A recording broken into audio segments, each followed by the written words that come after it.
All right, so before we get started, so what city are we in right now? We are in Anaheim. Anaheim. Yeah. Okay.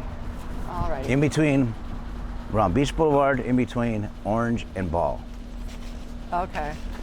So it goes like Buena Park, Stanton, Anaheim. No, Stanton's after Anaheim. Stanton's more down that way. Oh, okay. Yeah. So Buena Park, Anaheim. Stanton, Yes. and then Garden Grove, and Yeah. then Westminster. Yes. Yeah. And then Huntington Beach. Wow. Yeah. Tight. So, all righty. So, today we are here in Anaheim with Anthony. Anthony, how old are you? Do I have to answer that question? I'm just playing. I'm 48 years old. 48. Yeah. And are you originally here from Anaheim? No, I was kind of raised in the Harbor for the most part, and I was born in Huntington Beach, but I'm an Orange County native. You know. And what is your current living situation?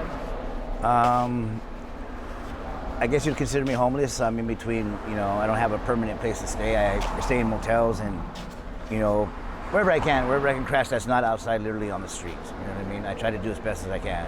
But I have slept on the streets, you know. It just depends. And what was the situation that eventually led to you being homeless? Honestly, I've been in prison quite a bit since I was younger, you know, 22, and but this time I was doing good, and I ended up getting a car accident, and I ended up breaking a leg and getting hurt real bad to where I haven't been able to work, and I kind of got burned on my lawsuit, which I was hoping was going to put me back on my feet, which I got burned for it. And I didn't get burned. Child support took most of it. Out of $25,000, I only got $4,000, and here I am, you know. And I still can't really work because my leg still messes up on me, and I suffer a lot of pain. But you know, and plus I get high, you know, and I just want to do what I want to do, you know. So that I take it drugs are a part of your life? Yeah, for the most part. Yeah. And is that to help for pain medication? Is that how that started? No, I do them because I enjoy them. I'm not going to sit here and lie to you and say, oh, I do it because I have problems or issues. I do them because I enjoy them. And what substances do you abuse? A little bit of weed, you know.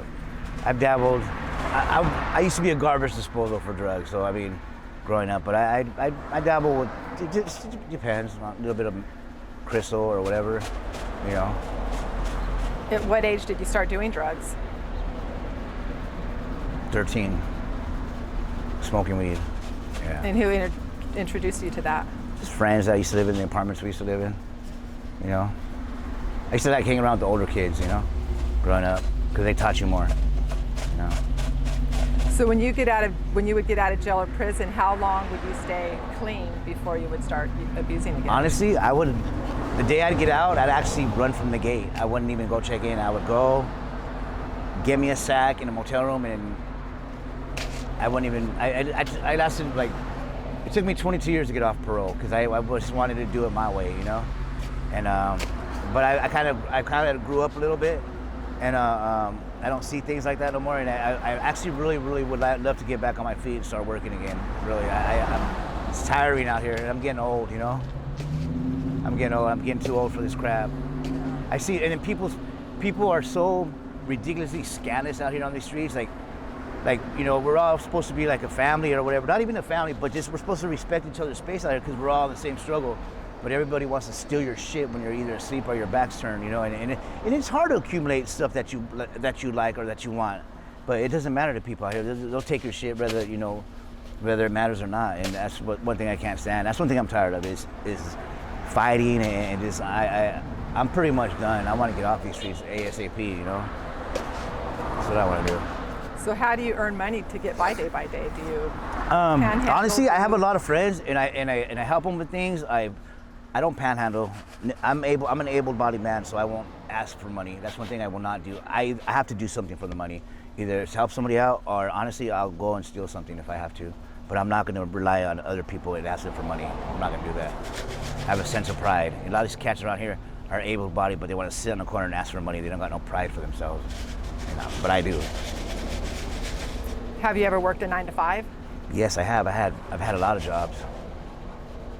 I've been maintenance mechanic, construction. I had my own business recently. I've been a butcher. I've worked on water towers. I've worked at an auto mechanic shop. I've done a lot of things, you know. What type of business did you open? I opened up a painting business, and I was working for a property management company. I was one of the vendors, which I happened to get lucky with the girl that I met online, and she was a property manager, and she actually encouraged me to open up my own business. And I did okay, but I just didn't really know the whole bidding and bidding process. But I ended up, you know, getting it down, and I was making so my EDD money is all legit. You know, I made, what was it, like 80, almost 90,000 in like 10 months. Yeah. And that's because my work is so good. No, I'm just playing, but it is though, because the other property managers wanted to hire me to do jobs, so, you know, but here I am, I got in a car accident, so I'm out here, you know. So you were making that kind of money and then you got into the car accident? Yes, and then this is right when the pandemic started, so everything was just shot to shit, you know. Yeah. So I'm sure it's very dangerous out there. And we can all thank Trump for that. Thank you, Trump, for the pandemic, you bastard. Anyway, I'm done. Go ahead. Go on. I'm sorry. I just had to give Trump a salute real quick. So I'm sure it's very dangerous out here. So what's the most dangerous thing that you've seen? Honestly, I won't talk about that. Okay. Anything dangerous happened to you? A couple times. There's been a couple things. But that's just because you got people out here that hate on you if you happen to get something that they don't have, and there's a lot of he said, she said out here, and it's just, you can get yourself in trouble with the girl, or it could just be with money. It could be anything, you know. And you really got to watch your P's and Q's out here. Just because you're on the streets don't mean you got to act like an animal, you know. And a lot of these cats act like animals, you know. And when craziness happens, nobody files a police report, everybody just kind of moves on. I'll be honest with you, the righteous ones like me won't make a police report if they brought upon themselves, you know, because you're out here on the streets. There's certain rules that apply out here. You know, if you're gonna start problems and somebody hurt, you know, you cause that to you, then you got yourself to blame for that. You can't necessarily call a cop just because you did something wrong and somebody retaliated on you. That's on you, you know. But I've been in prison for 20 years. I've never been on a PC yard, and I'm not gonna start now, you know. So. But what's a PC yard? I don't know. Protective custody. Okay. Yeah, I'm a regular. I can walk a main line. Put it that way. I don't have to be protected by the cops. So, are you trying to get out of your situation? Are you trying to get back into painting? Are there resources? Yes, I would love to. I would love to, but I still have problems with my leg. I need to get a truck. I need to basically get on my feet first before I could even start thinking about work. At least to get a roof over my head, you know, and some transportation would be nice. Are you still in contact with your family? Can they help out? Honestly, I don't want to talk about that. Do you have any children? Yes, I do. I have three. I have four children. Yeah. They're doing good? I don't know. I'm talking to them in a minute. Not by my choice.